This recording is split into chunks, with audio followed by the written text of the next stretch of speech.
Hello students, class 10th mathematics में आपका बहुत बहुत स्वागत है। आज मैं आपको इस वीडियो में एक्सरसाइज 1.2 का प्रश्न नंबर 6 हल कराने वाला हूं।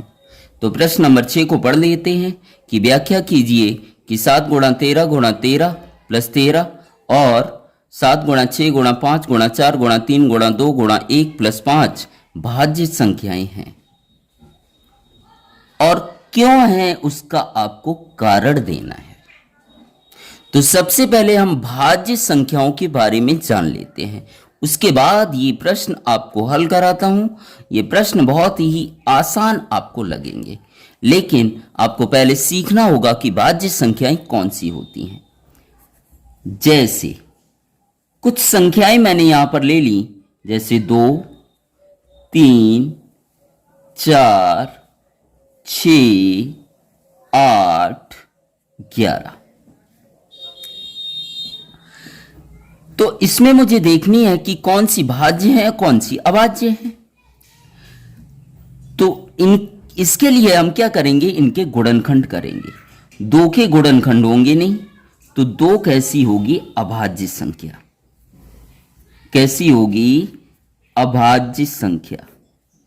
3 के भी गुणनखंड नहीं होंगे, 3 भी अभाज्य होगी। 4 के गुणनखंड हो जाएंगे किस रूप में, 2 दूनी 4।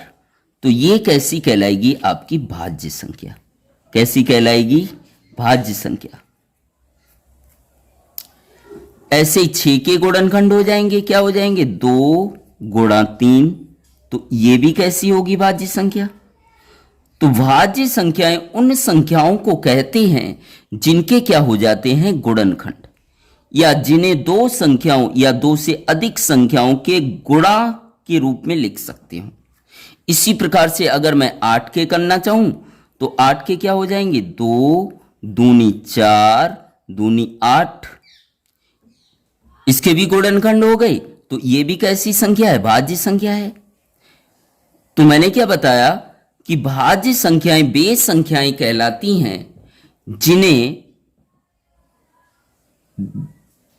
2 संख्याओं या 2 से अधिक संख्याओं के गुणनफल के रूप में लिख सकते हो, या हम आसान भाषा में कह सकते हैं कि जिन संख्याओं के गुणनखंड होते हैं उन्हें भाज्य संख्या कहते हैं। जैसे 11 के गुणनखंड नहीं होंगे, तो ये कैसी कहलाएगी, अभाज्य। तो हम लिख देते हैं सबसे पहले कि भाज्य संख्याएं किन संख्याओं को कहते हैं।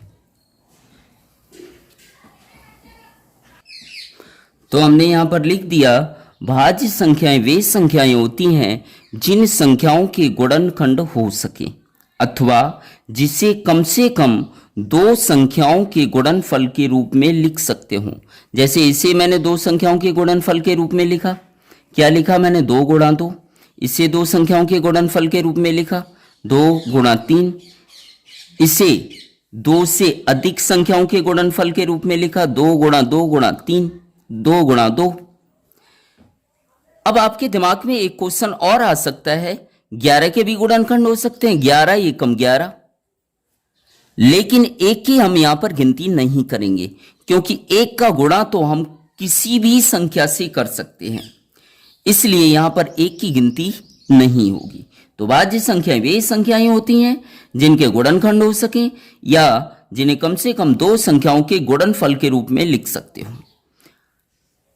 अब प्रश्न हल करते हैं। यहां पर 2 प्रश्न दिए गए हैं, तो पहला प्रश्न हम ले लेते हैं। प्रश्न नंबर 1 क्या है, 7 गुणा 11 गुणा 13 और प्लस क्या आएगा, 13। तो ये गुणा में लिखा हुआ है, इसे हम एक पद ले लेंगे। तो यहां भी 13 है, यहां भी 13 है, तो 13 क्या आ जाएगा, कॉमन। और कॉमन का मतलब क्या होता है, भाग देना। तो 13 से 13 क्या हो जाएगा, कट जाएगा। क्या बचेगा, 7 गुणा 11 प्लस 13 का भाग यहां पर देंगे तो 13 एकम कितना आएगा, 13। मैंने क्या बताया, कॉमन का मतलब क्या होता है, भाग देना। तो मैंने दोनों पदों में मैंने 13 का क्या दे दिया, भाग।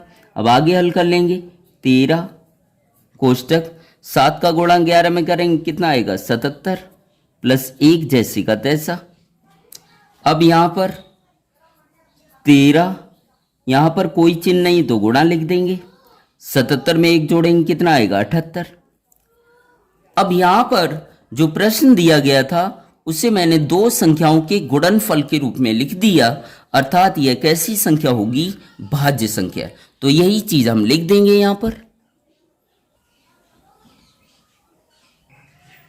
तो मैंने यहाँ पर लिख दिया कि इसे दो संख्याओं के गुणनफल के रूप में लिखा गया है, इसलिए यह कैसी होगी, भाज्य संख्या। इसी प्रकार से हम प्रश्न नंबर 2 को हल कर लेते हैं। तो प्रश्न नंबर 2 यहाँ पर दिया गया है कि 7 गुणा 6 गुणा 5 गुणा 4 गुणा 3 गुणा 2 गुणा 1 प्लस कितना दिया गया है 5। यहाँ भी इसे हम किस में लिख लेंगे, ब्रैकेट में। तो दो पद यहाँ पर हो गई। तो यहाँ पर समान क्या है 5, यहाँ भी क्या है 5। तो 5 क्या आ जाएगा, कॉमन। तो 5 को हमने क्या ले लिया, कॉमन। और कॉमन का मतलब भाग देना, मतलब 5 से 5 क्या हो जाएगा, कट जाएगा। तो बचेगा क्या, वो लिख देंगे 7 गुणा 6 गुणा 4 गुणा 3 गुणा 2 गुणा 1 प्लस, और 5 का इसमें भाग देंगे क्योंकि कॉमन का मतलब भाग देना होता है। तो 5 एकम कितना हो जाएगा 5। तो इसे हम लिख देंगे बराबर 5 है तो क्या आएगा 5, बड़ा ब्रैकेट यहाँ पर लगा देंगे, ब्रैकेट। इन सभी का गुणा करेंगे तो कितना आएगा 1008। 1008 प्लस 1 जैसे का तैसा बराबर 5 गुणा, इन दोनों को जोड़ेंगे क्या आएगा 1009। तो इसे भी दो संख्याओं के गुणनफल के रूप में लिखा गया है, इसलिए यह भी कैसी होगी, भाज्य संख्या। तो हम यहां पर लिख देते हैं। तो मैंने यहां पर लिख दिया है कि इसे, अर्थात इसकी बात कर रहा हूं मैं, कि दो संख्याओं के गुणनफल के रूप में लिखा गया है, इसलिए यह भाज्य संख्या होगी। उम्मीद करता हूं मेरे ये दोनों प्रश्न आपको समझ आए होंगे। अगर मेरे ये दोनों प्रश्न आपको समझ आए हों, चैनल पर पहली बार आए हो तो चैनल को सब्सक्राइब ज़रूर करें।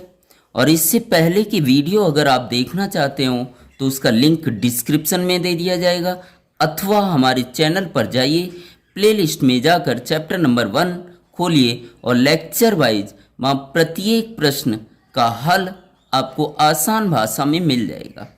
और अब अपने दोस्तों में ज़्यादा से ज़्यादा शेयर करें। सब्सक्राइब करना बिल्कुल ना भूलें, ताकि आने वाली वीडियो का नोटिफिकेशन आपको समय समय पर मिलता रहे। Thank you so much.